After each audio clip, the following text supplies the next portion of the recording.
Assalamualaikum warahmatullahi wabarakatuh. Selamat berjumpa kembali dengan guru hebat, guru baik, dan tentunya guru cerdas. Saya doakan Bapak dan Ibu selalu dalam keadaan sehat walafiat. Amin. Ya Rabbal Alamin. Dan pada video kali ini kita akan membahas tentang penyusunan kisi-kisi ujian sekolah. Dan merupakan kelanjutan dari pertemuan sebelumnya, yaitu menganalisis CP. Ada beberapa hal yang menjadi perhatian kita pada penyusunan kisi-kisi berdasarkan kurikulum Merdeka. Yang pertama adalah CP, dan kalau di Kurtilas tentunya KD. Yang kedua TP, yang ketiga kelas, kemudian yang keempat materi, kemudian indikator soal, level soal, jenis soal, dan nomor soal. Nah, sekarang mari kita lihat CP. CP itu untuk apa sih? Nah, tentunya CP ini adalah merupakan dasar perumusan tujuan pembelajaran dan indikator soal. Nah, sekarang kita lihat tujuan pembelajaran. Tujuan pembelajaran kemarin sudah dibuat pada saat menganalisis CP. Tinggal di copy, pindahkan ke kisi-kisi. CP juga ada kemarin di waktu analisis CP, tinggal copy, pindahkan ke kisi-kisi soal.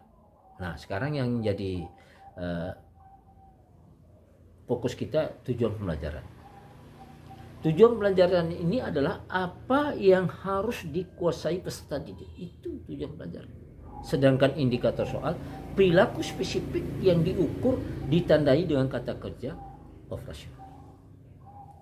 Ya, contoh misalnya dalam bahasa Indonesia. Tujuan pembelajaran yang dibuat guru adalah peserta didik dapat membedakan ya antara teks fiksi dan teks non-fiksi. Nah, maka indikator soalnya adalah disajikan beberapa penggalan teks, peserta didik dapat membedakan bacaan tersebut ke dalam jenis fiksi atau non-fiksi. Atau di mata pelajaran biologi misalnya. Tujuan pembelajaran dibuat guru adalah peserta didik dapat membedakan tumbuhan dikotil dengan tumbuhan monokotil. Maka indikator soal yang dibuat adalah ya, disajikan gambar tumbuhan dikotil dan tumbuhan monokotil. Peserta didik dapat membedakan tumbuhan dikotil dan monokotil. Misalnya untuk soal pilihan ganda, Bapak Ibu menyajikan gambar 6 gambar tumbuhan. Lalu siswa disuruh pilih. A. Gambar 1, 2, 3 monokotil. B. 4, 5, 6 dikotil. C. 1, 3, 5 monokotil. D. 2, 4, 6 dikotil. Dan seterusnya. Nah, kemudian itu tentang tujuan pembelajaran dan indikator pembelajaran. Insya Allah sudah dapat dibedakan ya antara tujuan pembelajaran dan indikator soal. Ya, sekali lagi saya ulas apa yang harus dikuasai siswa. Itulah tujuan pembelajaran. Sedangkan indikator soal perilaku spesifik yang diukur ditandai dengan kata kerja operasional. Atau dengan kata lain, indikator itu adalah penanda bahwa apakah siswa itu sudah mencapai tujuan apa tidak. Nah, itu jadi kalau di lari tandanya siswa itu sudah mencapai finish adalah melewati garis ini. Nah, seperti itulah kira-kiranya. Oke, kemudian berikutnya dalam kisi-kisi ada kelas dan ada materi. Ya. kenapa perlu ada kelas, ada materinya. Nah, pada di juknis itu kan sudah ditentukan bahwa kelas 1 itu 20%, kelas 2 30%, dan kelas 3 50%. Ya, tentunya ini juga kita cantumkan di kisi-kisi agar kita tahu mana soal kelas 1, mana soal kelas 2, dan mana soal kelas 3. Kemudian level soal juga perlu.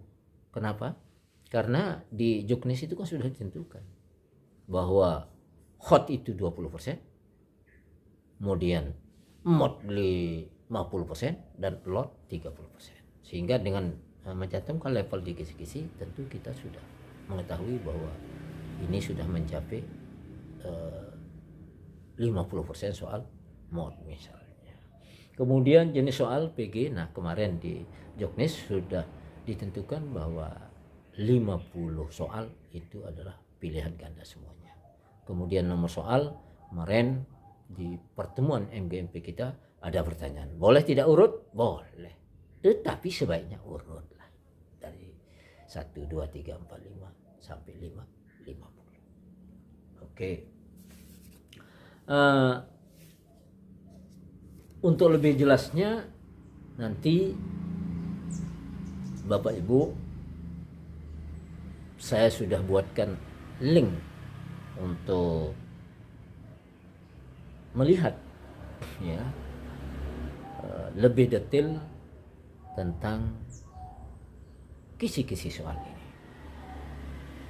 Oke, demikian yang bisa saya sampaikan pada pertemuan kali ini. Kurang lebihnya mohon maaf. Wabillahi taufiq wal hidayah. Wassalamualaikum warahmatullahi wabarakatuh. Assalamualaikum warahmatullahi wabarakatuh. Selamat berjumpa kembali dengan guru hebat, guru baik, dan tentunya guru cerdas. Saya doakan Bapak dan Ibu selalu dalam keadaan sehat walafiat. Amin ya rabbal alamin. Dan pada video kali ini kita akan membahas tentang penyusunan kisi-kisi ujian sekolah, dan merupakan kelanjutan dari pertemuan sebelumnya, yaitu menganalisis CP.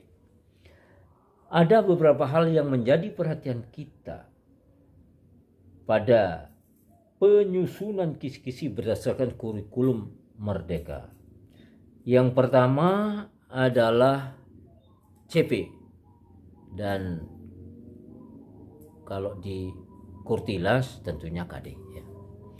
Yang kedua TP, yang ketiga kelas, kemudian yang keempat materi, kemudian indikator soal, level soal, jenis soal, dan nomor soal. Nah, sekarang mari kita lihat CP. CP itu untuk apa sih? Nah, tentunya CP ini adalah merupakan dasar perumusan tujuan pembelajaran dan indikator soal. Nah, sekarang kita lihat tujuan pembelajaran. Tujuan pembelajaran kemarin sudah dibuat pada saat menganalisis CP. Tinggal di copy, pindahkan ke kisi-kisi. CP juga ada kemarin di waktu analisis CP, tinggal copy, pindahkan ke kisi-kisi soal. Nah, sekarang yang jadi fokus kita tujuan pembelajaran. Tujuan pembelajaran ini adalah apa yang harus dikuasai peserta didik. Itu tujuan pembelajaran. Sedangkan indikator soal perilaku spesifik yang diukur ditandai dengan kata kerja operasional. Ya, contoh misalnya dalam bahasa Indonesia. Tujuan pembelajaran yang dibuat guru adalah peserta didik dapat membedakan ya antara teks fiksi dan teks non fiksi. Nah, maka indikator soalnya adalah disajikan beberapa penggalan teks, peserta didik dapat membedakan bacaan tersebut ke dalam jenis fiksi atau non fiksi, atau di mata pelajaran biologi misalnya. Tujuan pembelajaran dibuat guru adalah peserta didik dapat membedakan tumbuhan dikotil dengan tumbuhan monokotil. Maka indikator soal yang dibuat adalah ya, disajikan gambar tumbuhan dikutil dan tumbuhan monokotil, peserta didik dapat membedakan tumbuhan dikutil dan monokotil. Misalnya untuk soal pilihan ganda, Bapak Ibu menyajikan gambar 6 gambar tumbuhan. Lalu siswa disuruh pilih A, gambar 1, 2, 3 monokotil, B 4, 5, 6 dikotil, C 1, 3, 5 monokotil, D 2, 4, 6 dikotil, dan seterusnya.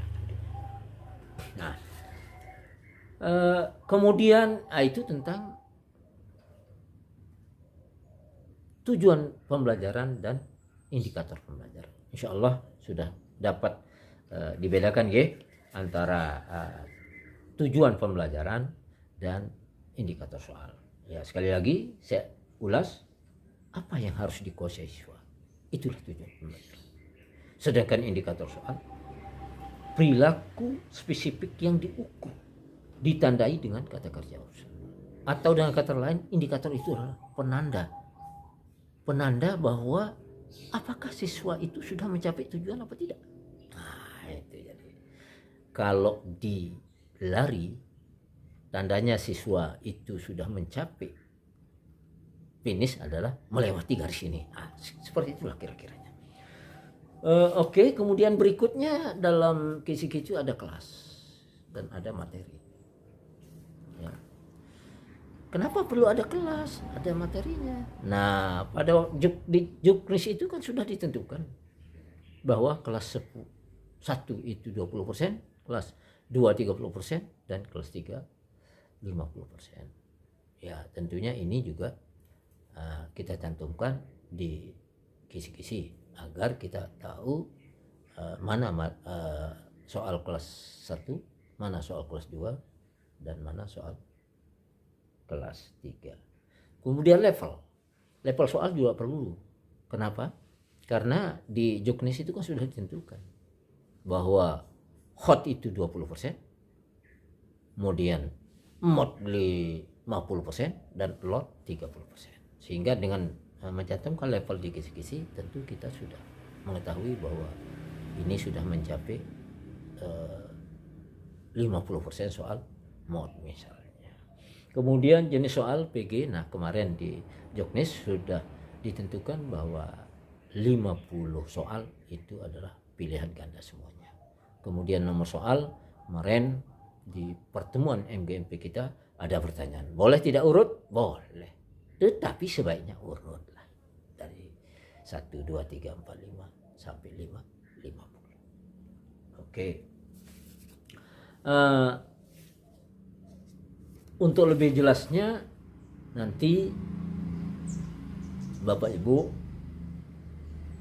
saya sudah buatkan link untuk melihat ya lebih detail tentang kisi-kisi soal ini.